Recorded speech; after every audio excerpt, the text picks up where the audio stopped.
जय जिनेन्द्र साहब। सब्जेक्ट है निर्दोष दृष्टि। एक वीडियो बन चुका है, उसी से हम आगे बढ़ते हैं कि हमारे ऋषभ देव जी से लगाकर भगवान महावीर स्वामी तक सबने बताया है कि हर क्रिया की प्रतिक्रिया होती है। जैसा आप करोगे वैसा पाओगे, जैसी करनी वैसी भरनी, जैसा भाव वैसा भव, जैसा बोया वैसा लो, जैसा किया वैसा पाओ। सीधा सीधा सिंपल सिद्धांत है। ये भगवान हमारे तीर्थंकर हमें देकर गए हैं अच्छी तरह से। उनके जीवन के सारे जीवन को देखो तो यही क्रिया की प्रतिक्रिया होती रहती है। ये उन्होंने किया था, उसका ये फल मिला।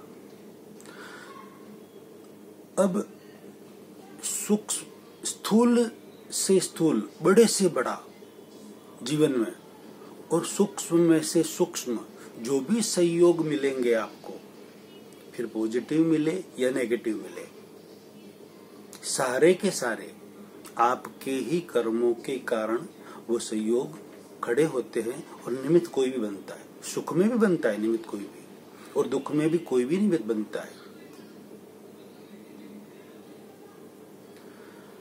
अब जैसे कोई सुख में निमित्त बना, आपका अच्छा किया, आपको अच्छा बोला, अच्छी बातें की, आपका सम्मान किया, मान किया, आपको बुलाया, माला पहनाई, खाना खिलाया, बैठे आपका स्वागत किया, आपका फायदा किया, बिजनेस में वगैरह कहीं भी फायदा करवाया, तो आपको अच्छा लगेगा। उसका आप उपकार मानेंगे ना?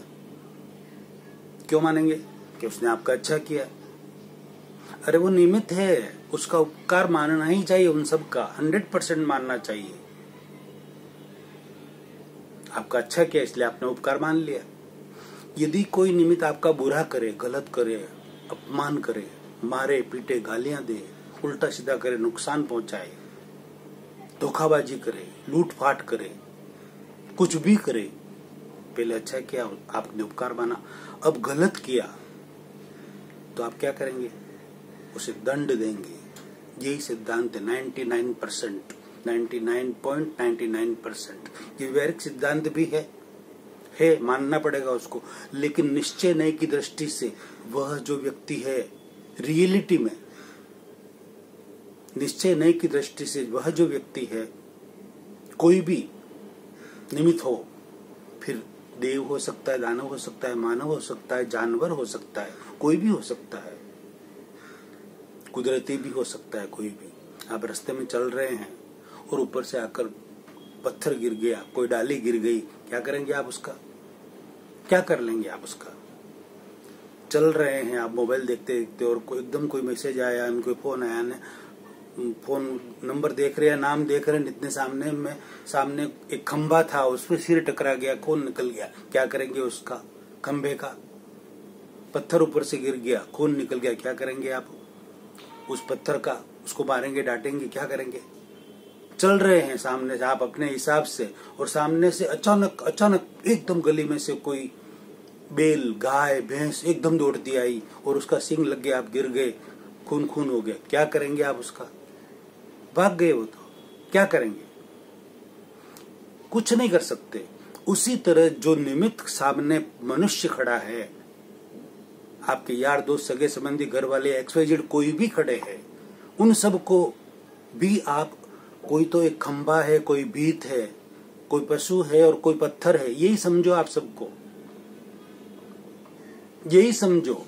सॉरी, आप सब माफ करना, न आप कोई पशु हो, न भीत हो, न पत्थर हो, न गाय हो, न भैंस हो। मैं सिर्फ उदाहरण दे रहा हूँ। सिर्फ आपको सिर्फ यही समझना है कि वो सारे निमित्त निर्दोष है। जैसे खंभा निर्दोष है, पत्थर निर्दोष है, ऊपर से डाली गिर गई वो निर्दोष है, वो सामने से कोई भैंस या गाय, बैल, कुत्ता कुछ भी आया, आपको गिरा दिया, कुछ भी कर दिया, तकलीफ दे दी, काट दिया, कुछ भी हो गया, कुछ नहीं कर सकते। उसी तरह से सबको देखो। पत्थर का आप कुछ नहीं कर सकते, खंबे का आप कुछ नहीं कर सकते, गाय भैंस का आप कुछ नहीं कर सकते, नहीं कर सकते। नहीं, सामने चल रहे, कोई दीवार आ गई और एकदम टक्कर लगी, क्या करेंगे उस दीवार का? रोड पर चल रहे, ठोकर लगी और गिर गए नीचे, कुछ पत्थर था इतना बीच में, क्या करेंगे उस पत्थर का? उसी तरह से जितने भी दुख मिल रहे हैं आपको किसी से भी, भाई से, बहन से, वो सारे निर्दोष है। जिस तरह से वो निमित्त नीचे मिले ना, कुदरती निमित्त जो मिले ना, सारे खंबे वगैरह, पत्थर, गाय, भैंस, दीवाल, डाली गिरना वगैरह कुछ भी, उसी तरह से वो भी एक निमित्त है, आपके ही कर्मों का फल लेकर आए हैं। बात समझ में आ रही? कुछ एक उदाहरण से बता देता हूं और अच्छी तरह से समझ जाना इस बात को, तो कभी भी दूसरों के दोस्त नहीं दिखेंगे आपको। बेल बजी, बाहर से पोस्टमैन 2 कवर लेके आया, दोनों में 2 रिजल्ट थे, एक बेटी का था, एक बेटे का था।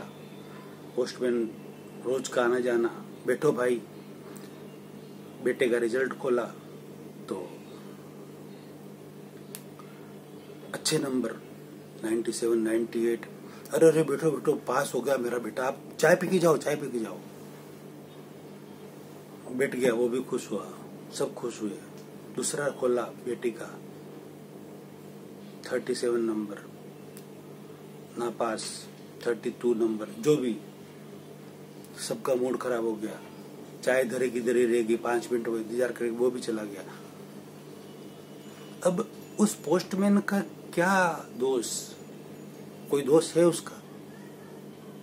जो रिजल्ट परीक्षा तो वो दोनों दे के आए, उसका रिजल्ट वो लेके आया है। वापिस थोड़ी देर बाद बेल बजी, 2 पुलिस मैन आए कि हम आपके पासपोर्ट वेरिफिकेशन के लिए आए हैं। हाँ हाँ, आइए आइए, बैठिए। चाय पानी पिलाया उनको, बैठे, वेरिफिकेशन हो गया, खुश हुए गया। बस हम जल्दी एब्रॉड जाएंगे, फॉरेन जाएंगे। थोड़ी देर में दूसरे पुलिस वाले ने बोला कि सर आपका ये अरेस्ट वारंट भी है हमारे पास। ये सुनकर सब घबरा गए दिल में कि हमारा अरेस्ट वारंट?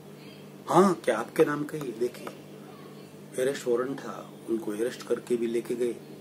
कोई एक भाई घर में था, पहले सारे खुश हो गए, पासपोर्ट का वेरिफिकेशन का, दूसरे अरेस्ट वारंट आया, एक को ले गए, सब दुखी दुखी।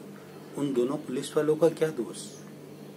पासपोर्ट आपके, आप एब्रोड जा रहे हो, आपकी वेरिफिकेशन हुआ और जो वारंट है वो भी आपके नाम का है, वो तो अपनी ड्यूटी बजा रहे हैं, ओनली फॉर ड्यूटी बजा रहे हैं ना। उसी तरह से पोस्टमैन जो आया वो भी अपनी ड्यूटी बजा रहा है, कोई फेल हो पास हो उसमें उसका क्या लेना देना? आपको जेल जाना पड़े या एब्रोड जाना पड़े, फॉरेन जाना पड़े, उसमें उन पुलिस वालों का क्या लेना? वो भी अपनी ड्यूटी बजा रहे।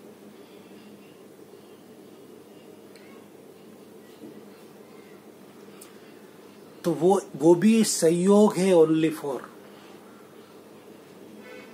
सहयोग है ना। उनका तो कोई गुनाह, उनका कोई दोष है ही नहीं। उसी तरह से ग्रहों का भी कोई दोष नहीं होता। ग्रह की आप चपेट में आ जाते हैं अपने ही कर्मों के अनुसार, उनका कोई दोष नहीं है। चाहे शनि महाराज 7.5 चल रही है, न 3.5 चल रहे हैं, न कौन सा क्या ग्रह चल रहा है, न राहु चल रहा है, न केतु चल रहा है, ये आ रहा है, वो जा रहा है, ये सब जो भी कुछ होता है वो सब अपने आप सारे आपके कर्मों के कारण निमित्त मिलते हैं और आपको दुख और सुख मिलता रहता है।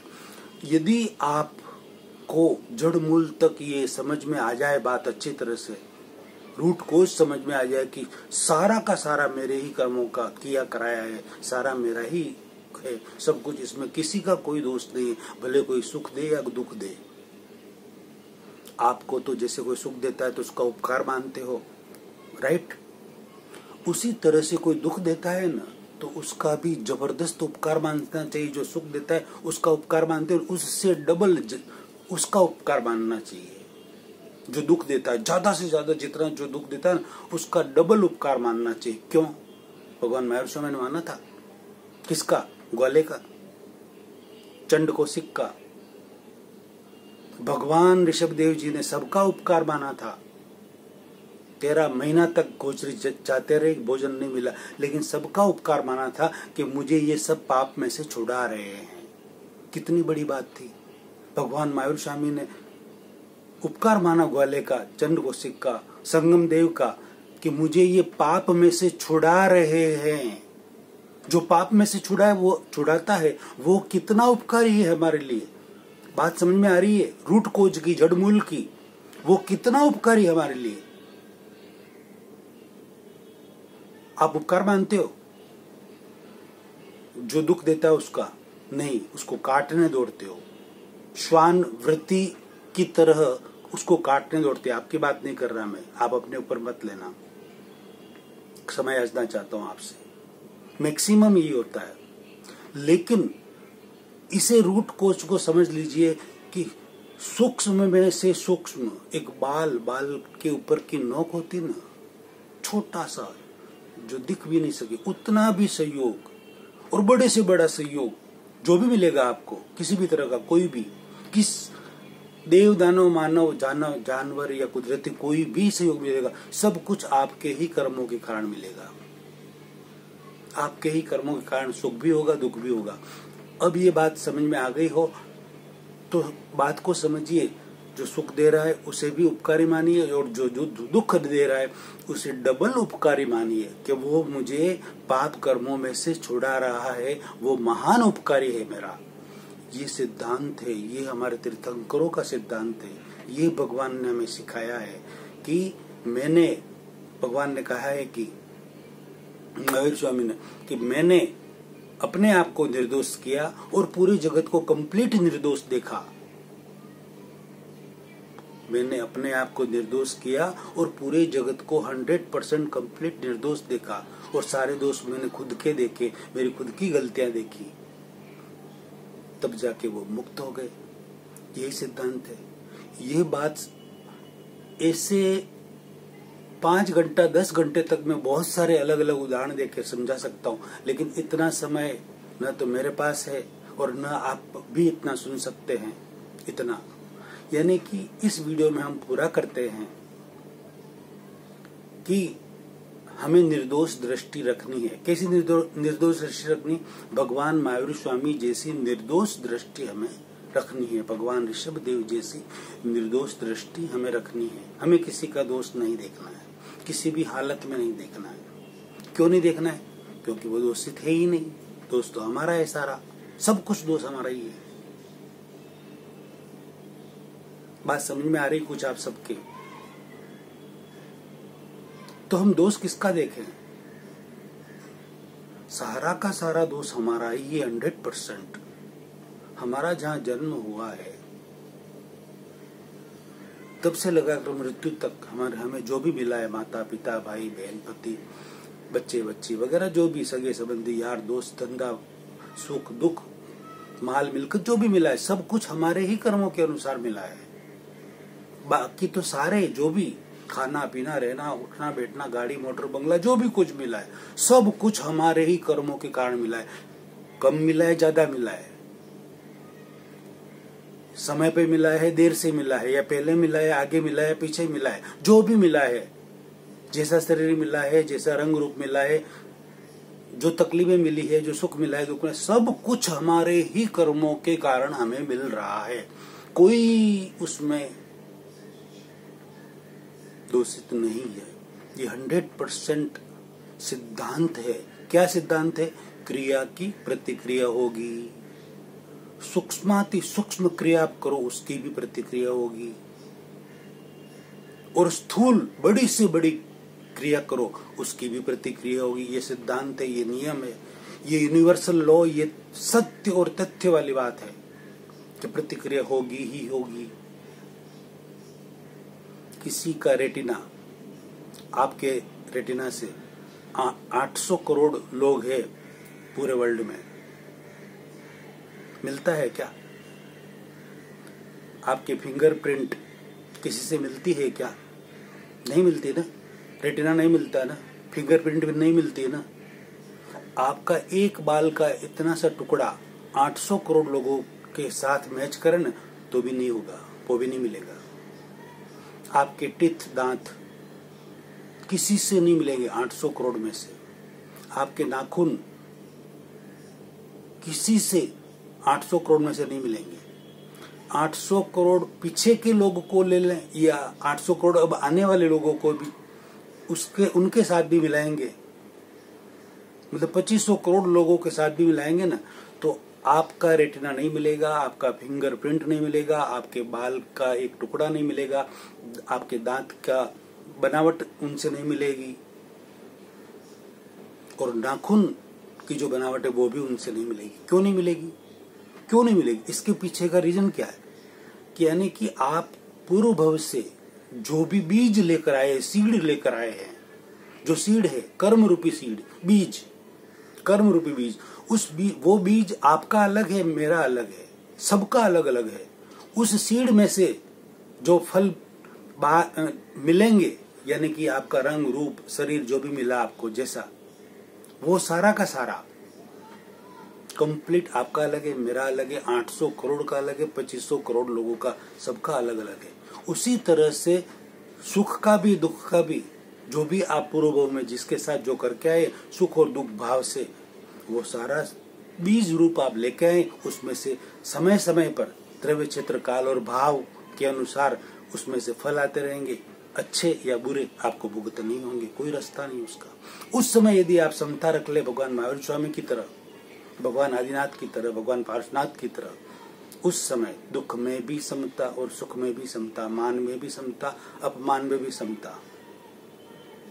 मान में हम उछले नहीं और अपमान दे तो हम एकदम गिर न जाएं, सम रहे।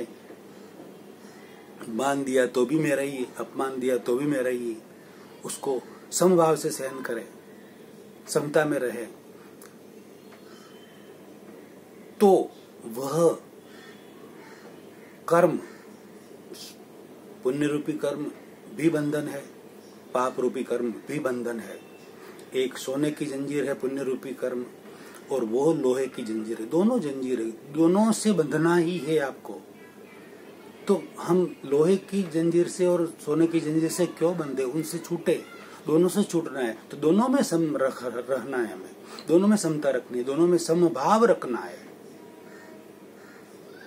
रखा ना हमारे तीर्थंकरों ने, ऋषभ देव जी से लेकर भगवान महावीर स्वामी तक। एक साइड में तो धर्मेंद्र पद्मावती देव पार्श्वनाथ भगवान की सेवा में खड़े थे, और एक साइड में कमठ देव उनको उपसर्ग दे रहा था, परिचय दे रहा, तकलीफ दे रहा था। तो इन पर भी संभाव और उन पर भी संभाव, दुख देने वालों पर भी संभाव भगवान को, और जो पूजा कर रहे उनकी सेवा में खड़े धर्मेंद्र पद्मावती देवी वगैरह सब, उन पर भी संभाव। यह स्थिति हमें लानी पड़ेगी। यह स्थिति मैंने समझ ली अच्छी तरह से, इसलिए मुझे समता रहती है, संभाव रहता है। 24 घंटे सामयिक जैसी स्थिति रहती है, सामयिक लेने की जरूरत नहीं पड़ती। 24 घंटे सामयिक जैसी स्थिति रहती है। अर्थ ध्यान रोध ध्यान नहीं होते, वीत द्वेषी अवस्था प्राप्त हो गई है मुझे। इस बात को अच्छी तरह से समझ लिया है मैंने, आप भी समझिए इस बात को, तो आप इस भवसागर से जल्दी पार हो जाएंगे। आज से ये तय कीजिए कि हमें निमित्त को नहीं काटना है, स्वान वृत्ति में हमें नहीं फंसना है, हमें शेर वृत्ति की तरह रहना है। दुख और तकलीफ कहां से आई, उसे उसके जड़ मूल में, रोग कहां से आया उसके जड़ मूल में जाना है, और वहां से हमको ब्रेक करना है। तो ये जड़ मूल आपको बता दिया कि हमारे ही जो भी आते हैं सब हमारे ही कर्मों का फल है, किसी का कुछ नहीं है उसमें। तो यह हुई भगवान महावीर स्वामी की निर्दोष दृष्टि, यह हुई भगवान आदिनाथ और हमारे सारे पार्श्वनाथ वगैरह सब तीर्थंकरों की निर्दोष दृष्टि का सिद्धांत। और यही सिद्धांत आज के वैज्ञानिकों ने भी दिया है, साइंटिस्ट न्यूटन ने दिया है कि हर क्रिया की प्रतिक्रिया होगी। समझ रहे हो बात आप? वाणी से भी ध्वनि की प्रतिध्वनि होगी, मन के जो स्पंदन है भावों के उसका भी प्रतिस्पंदन होगा, और शरीर से जो भी क्रिया करेंगे उसकी प्रतिक्रिया होगी, एक्शन का रिएक्शन होगा। कोई रास्ता नहीं है। तो इससे बचने का कोई रास्ता नहीं, भुगते बिना कोई रास्ता नहीं है। सुख भी और दुख भी भुगते बिना कोई रास्ता नहीं है। क्रिया हुई है तो प्रतिक्रिया होगी ही होगी। तो इस क्रिया और प्रतिक्रिया के सिद्धांत को और डीप में जानने और समझने के लिए इसी चैनल पर, YouTube पर मैंने कर्म का सिद्धांत वगैरह बहुत सारे पार्ट में अलग अलग तरीके से बनाया हुआ है। उसे आप और डिटेल में अच्छी तरह से समझ सकते हो उनको सुनकर, और अच्छी तरह से आपको ये थियरी आपके अंदर घर कर जाएगी, बैठ जाएगी, फिट हो जाएगी, सही सम्यक बात बैठ जाएगी, सम्यक ज्ञान सेट हो जाएगा, सम्यक दर्शन हो जाएगा। यही समकित है, रियल में तो यही समकित है। ये समकित हो गया तो हमारा रास्ता साफ, क्लीन, और कुछ नहीं चाहिए। यही समकित है। सही दृष्टि, सही बिलीफ, राइट बिलीफ ही समकित है। रॉन्ग बिलीफ ही मिथ्या दृष्टि है, मिथ्या दर्शन है। निमित्त को काटना ही मिथ्या दर्शन है। निमित्त कंप्लीट निर्दोष दिखे वह सम्यक दर्शन है, सम्यक ज्ञान है। बस इतना ही है। ये इतना यदि समझ में आ जाए, इसको बहुत सारे उदाहरणों से बहुत सारा विस्तार हो सकता है, कर सकते हैं, लेकिन वो सब मैंने पीछे किया भी है। आप मेरे पीछे के वीडियो अच्छी तरह से सुन सकते हैं और उसे और डिटेल में जान सकते हैं। ये गूढ़ रहस्यों वाला वीडियो, जो वीडियो अभी 2 बने हैं अभी, उन वीडियो को ये मानव मात्र के लिए है।